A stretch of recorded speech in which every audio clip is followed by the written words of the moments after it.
Assalamualaikum warahmatullahi wabarakatuh Kang Bro. Ketemu lagi dengan Iwan Banaran Kang Mas. Cak, jadi hari ini sekarang IWB akan bahas MotoGP lagi.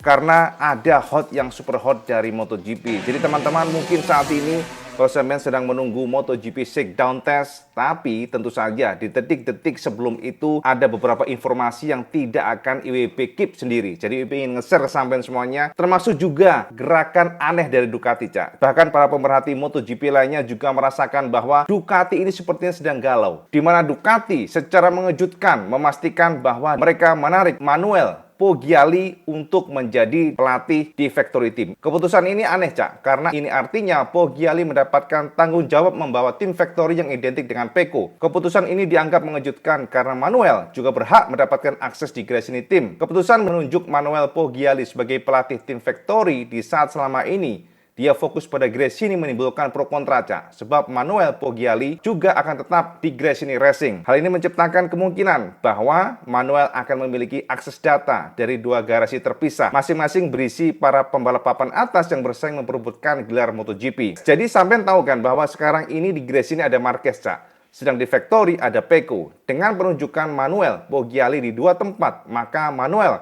akan punya otoritas untuk mengintip data di kedua tim. Masalahnya adalah Manuel Poggiali sekarang di bawah payung Ducati Pusat, yang mana doi harus mengikuti instruksi pusat pada setiap jengkal strategi untuk tim. Pertanyaannya adalah, kenapa tim bulognya memutuskan menarik Poggiali ke dalam tubuh Factory Team? Ternyata Manuel Poggiali juga menjawab kegelisahan tersebut, Cak. Jadi dari konfirmasi Poggiali, dia akan berusaha keras untuk seprofesional mungkin. Berikut kata Poggiali yang IWB terjemahkan dari MotoGP. Sejujurnya, situasi sedikit berbeda. Sebagai seorang profesional, aku tahu betul apa tugasku. Aku menghormati mereka dengan semangat berbagi serta analisis data yang sudah ada di Ducati dan telah berlangsung cukup lama.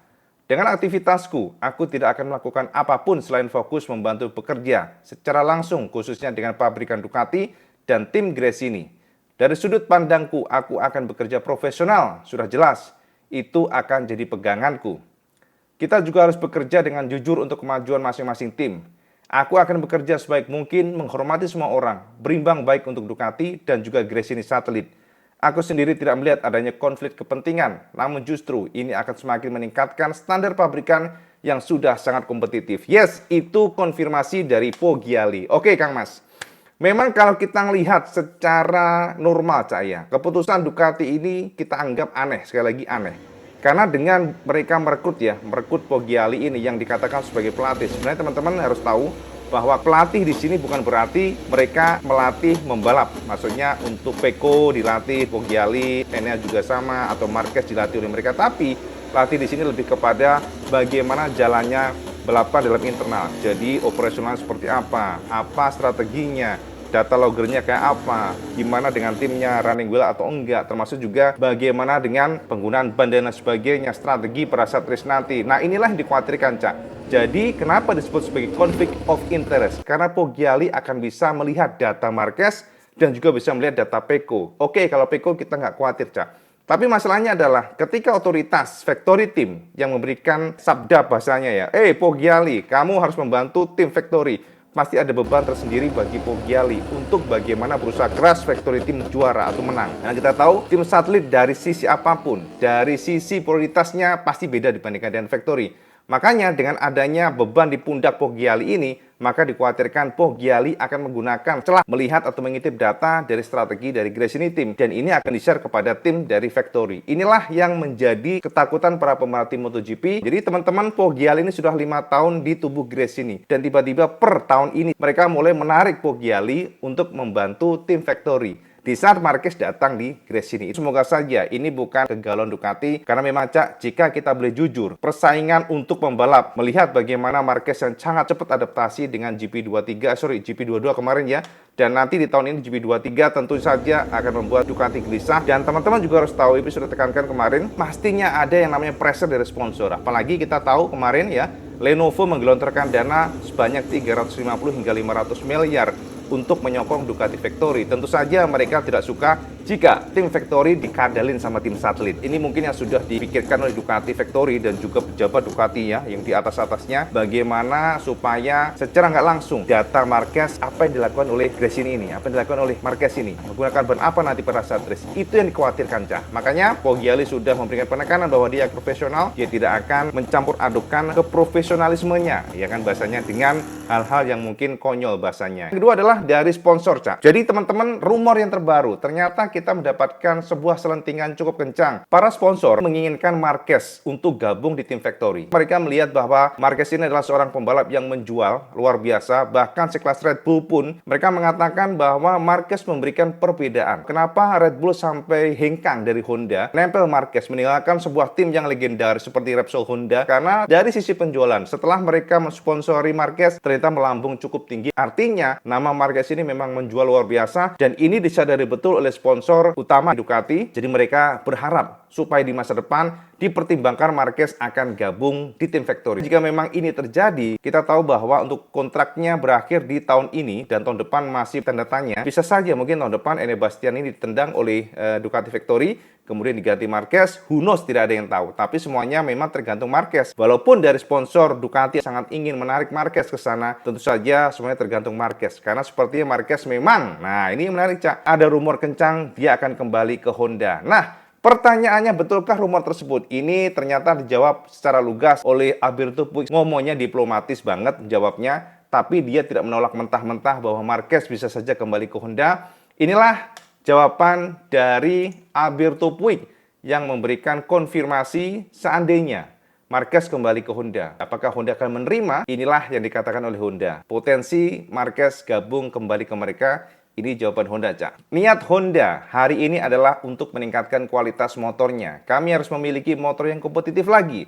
Tidak seperti tahun lalu. Itu poin nomor 1. Yang paling penting, kembangkan motor selama musim dingin dan balapan pada tahun 2024 ini. Lalu lihat apa yang kami miliki dan apa yang dapat dilakukan pembalap kami dengan motor tersebut. Dan pertengahan musim dan seterusnya, lihat di mana kami berada. Hanya itu saja yang bisa aku katakan sekarang. Memikirkan lebih dari itu adalah hal yang gila. Jadi prioritas nomor 1 mengembangkan dan meningkatkan motornya. Jelas konsensi akan sangat membantu. Aku tidak tahu seberapa cepat kami akan mampu mengejar. Aku benar-benar tidak tahu.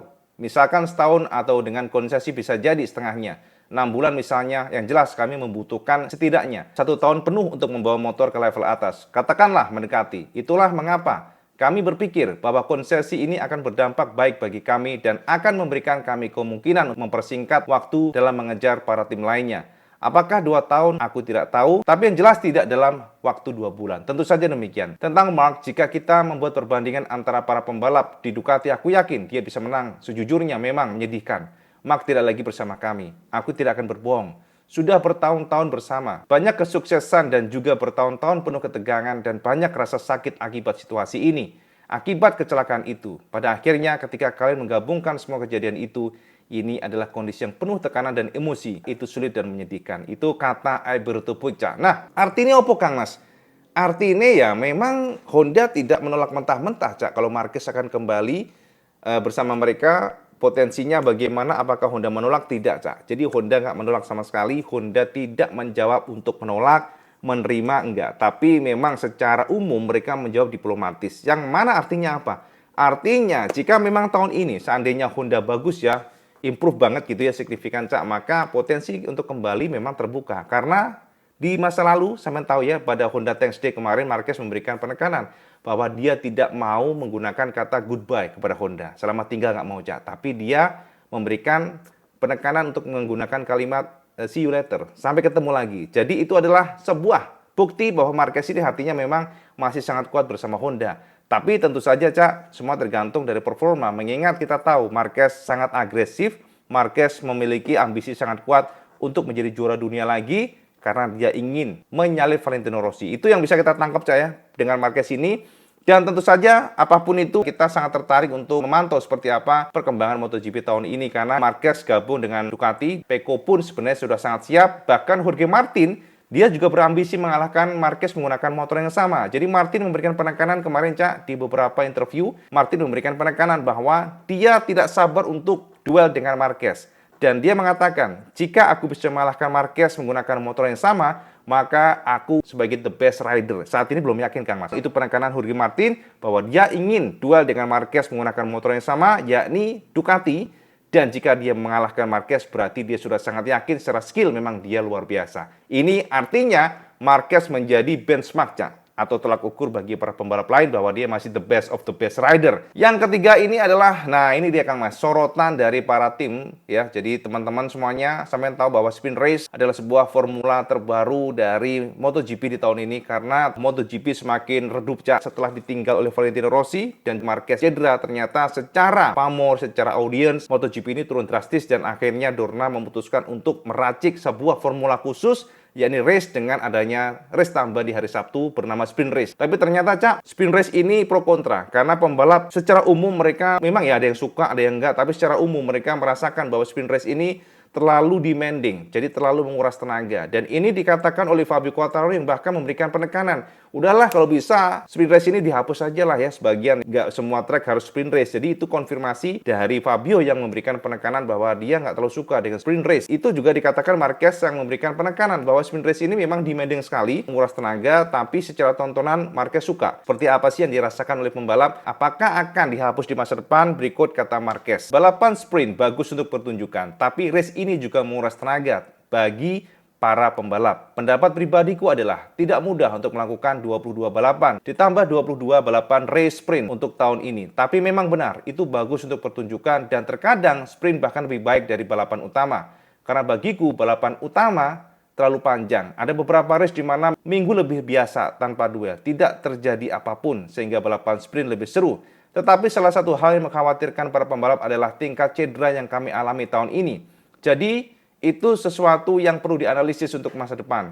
Kami perlu memahami berapa banyak cedera yang terjadi di balapan sprint, terutama di lap pertama ketika semua pembalap banyak menyerang karena kalian hanya punya 13 lap dan kalian tidak punya waktu untuk menunggu. Yes, itu kata Marc Marquez, Kang Mas ya. Nah, sementara Fabio Quartararo lebih ekstrim lagi, Cak. Fabio memberikan kritikan yang cukup dalam ya mengenai sprint ini dan menurutnya sepertinya sprint race kalau bisa dihapuskan di beberapa race, jadi nggak semuanya, tapi di beberapa sirkuit perlu dihapus mengingat ini adalah sebuah balapan yang sangat demanding. Berikut kata Fabio, 2023 adalah balapan yang sulit dan sangat panjang karena race sprint membuat semuanya sulit. Aku rasa pembalap seharusnya tidak perlu melakukan sprint di semua balapan. Jadi sprint race dihapus di beberapa track. Ini adalah masalah besar. Ini merupakan olahraga yang berbahaya. Percaya pada kami, olahraga ini bahkan bisa lebih capek dibandingkan lari sekalipun. Jadi menurutku, kita tidak perlu balapan sprint di setiap race GP. Lihat saja F1, mereka hanya melakukan beberapa sprint race. By the way, aku bukan orang yang mengatur segalanya dan aku tidak tahu pendapat pembalap lain. Aku yakin ada beberapa pembalap penyuka sprint, tapi mungkin ada yang tidak. Yang jelas, menurutku ini adalah situasi yang sulit. Nah, jadi itu, Cak, pro kontra mengenai sprint race. Ya, teman-teman, kalau kita bahas mengenai sprint ini, kalau dari kacamata pribadi sih seru, Cak, ya. Tapi kan begini, memang BP saja yang pernah mencoba menggunakan Moge ya, geber Moge di sirkuit Sepang Malaysia itu hanya 6 lap saja, udah capeknya setengah modal, Cak. Soalnya gravitasinya sangat besar, motornya luar biasa besar, kita hanya menggunakan motor 200 HP padahal menggunakan motor BMW S1000, tapi itu pun luar biasa capek setengah mati. Jadi benernya racing line hanya 2 lap, 3 lapnya berantakan, Kang Mas. Ini artinya memang balapan yang namanya MotoGP itu lebih parah ini, powernya kan lebih besar. Powernya diestimasi bisa di atas 250 horsepower dan ini tentu saja sebuah kondisi yang sangat menguras tenaga. Itulah kenapa mungkin kita melihat, gitu doang ya bahasanya gitu. Tapi kalau sampai merasakan sendiri, maksudnya merasakan menjadi pembalap, merasakan geber motor yang horsepowernya sangat besar di atas 200 horsepower, itu luar biasa, sangat demanding, menguras tenaga. Dan sama harus ingat, Cak, dengan kondisi saat ini, aerodinamika yang begitu kompleks, yang membuat MotoGP memiliki cornering speed yang luar biasa, berkat aerodinamika, menguras tenaga luar biasa, dan sepertinya sprint race menjadi salah satu fokus Fabio Quartararo, supaya kalau bisa dihilangkan aja lah. Sampean setuju nggak kira-kira dengan opini Fabio? Yang pasti itulah yang dikatakan oleh Fabio Quartararo. Nah, teman-teman, mungkin itu beberapa informasi yang terbaru dari MotoGP. Saat ini kita memang tidak banyak informasi yang bisa kita share ke sampean semuanya, dan yang paling baru tentunya adalah informasi yang datang dari Enduro Pertamina, tim yang sudah memberikan spill untuk logonya. Bahkan Bezzecchi dan juga Fabio Di Giannantonio sudah menggunakan kaosnya, Cak. Target for the 2024 MotoGP season is try to fight for victories and as I did last year, and try to be competitive through all the races in the calendar. My most expected GP of the year is Mugello because there is so much passion and crowd, incredible feeling with the fans. So that's the best GP to wait.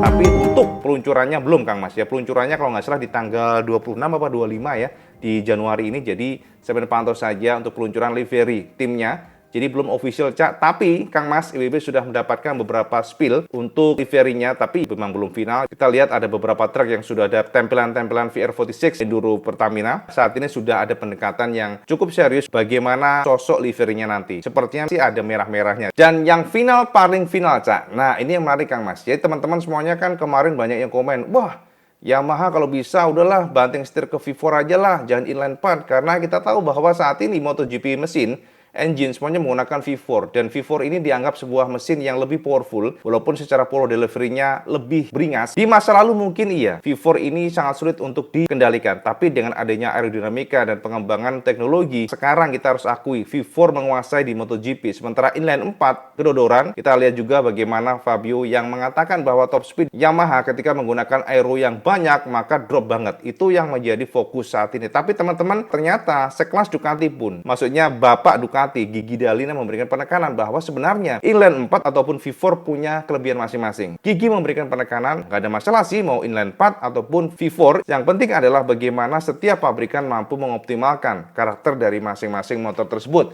Berikut kata Gigi yang menarik sekali ya, makanya WB kutip ini, Gigi D'Alina memberikan penekanan bahwa V4 atau inline 4 itu sama saja. Tinggal bagaimana engineer-nya mampu mengoptimalkan masing-masing dari karakter mesin tersebut. Berikut kata Gigi. Aku pikir memang betul V4 adalah konfigurasi terbaik untuk MotoGP sekarang. Kalau tidak, aku akan melakukan sesuatu yang berbeda ketika aku datang di Ducati. Namun perlu dicatat bahwa Fabio Quartararo menang dengan mesin 4 silinder segaris.